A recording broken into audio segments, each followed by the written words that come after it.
sarana yang paling utama untuk sholat dan untuk mensucikan dari hadat yang kecil, dari wudhu atau sunnah.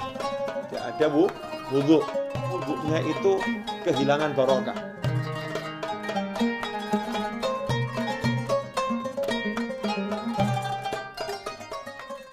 Bismillahirrahmanirrahim. Alhamdulillahirabbil alamin. Allahumma shalli wa sallim ala sayidina Muhammadin wa ala alihi wa ashabihi ajmain. Allahumma shalli ala sayidina Muhammadin salatan taftahu biha lana futuhal arifin wa tufaqihuna biha fid din wa ala alihi wa sahbihi. Assalamualaikum warahmatullahi wabarakatuh. Alhamdulillah kita bisa bergabung kembali dalam kajian Umat Bertanya, Ulama Menjawab. Pada episode kali ini kita akan menjawab pertanyaan seputar masalah wudhu. Ya, seputar masalah wudhu. Yang kita tahu bahwasanya wudhu ini merupakan sarana yang paling utama untuk sholat dan untuk mensucikan dari hadat yang kecil. Sebagaimana sering ditanyakan sama orang, sebetulnya membaca basmalah, Bismillahirrahmanirrahim, saat mengawali wudhu itu rukun dari wudhu atau sunnah? Artinya memang harus baca basmalah atau boleh baca, boleh tidak. Kalau kita belajar, maka tidak ada pendapat dari ulama yang menyatakan membaca basmalah adalah rukun. Tidak ada. Jadi tidak ada rukun wudhu baca basmalah, itu tidak ada. Artinya kalau mau baca ya boleh, tidak baca ya boleh. Tetapi sekarang nilai membaca basmalah ketika berwudhu ini bagaimana? Nilainya sangat dianjurkan atau memang tidak ada anjuran. Kalau nggak ada anjuran artinya mubah. Tapi kalau ada anjuran berarti sunnah. Dalam suatu hadis Nabi Muhammad SAW bersabda, hadis ini diriwayatkan oleh Imam Ahmad, Imam Abu Dawud dan Ibnu Majah. Ya, Imam Ahmad, Abu Dawud dan Ibnu Majah. La wudhu'a liman lam yadhkur ismallah alaih.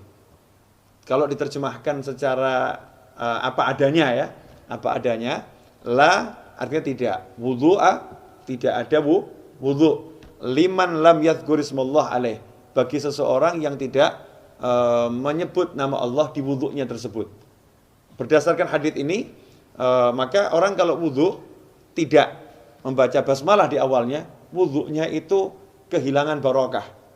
Ya, wudhunya kehilangan barokah karena la wudhu'a tidak sempurna. Ya, wudhunya tidak sempurna karena tidak diawali dengan membaca Bismillahirrahmanirrahim.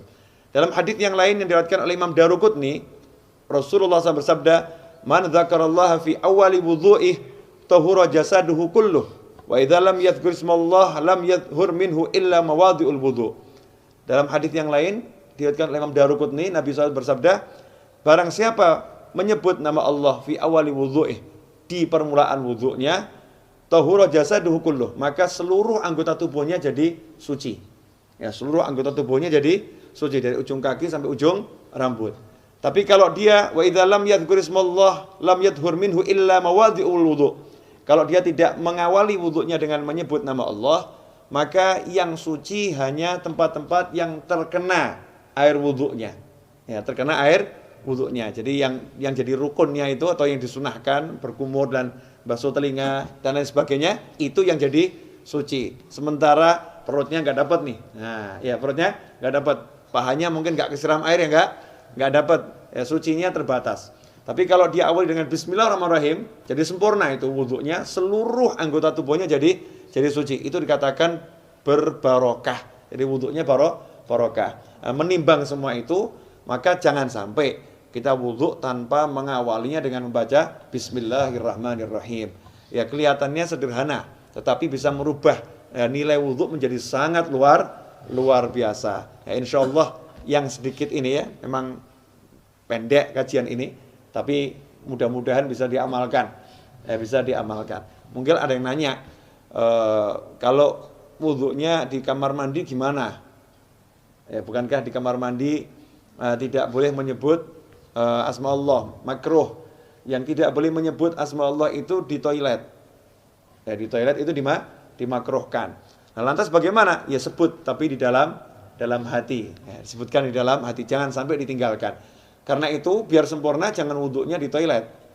Ya, jangan wudhunya di kamar mandi, wudhu di luar, di tempat yang memang digunakan untuk berwudhu. Kecuali kalau nggak ada, semisal kita di mall, nggak ada tempat wudhu, atau ada tempat wudhu tapi ngantri banyak, sementara waktunya udah mepet, atau mungkin jamaah sudah dimulai, maka wudhu di toilet, kemudian di wastafel dan lain sebagainya, di situ diperbolehkan selama adab-adabnya tadi dijaga. Jangan sampai menyebut asma Allah di dalam kamar mandi atau di toilet, agar kita lebih beradab kepada Allah Subhanahu wa ta'ala. Semoga barokah manfaat. Wabillahi taufiq wal hidayah. Wassallallahu ala sayyidina wa maulana Muhammadin wa alihi wasallam. Wal afu minkum. Wassalamualaikum warahmatullahi wabarakatuh. Waalaikumsalam.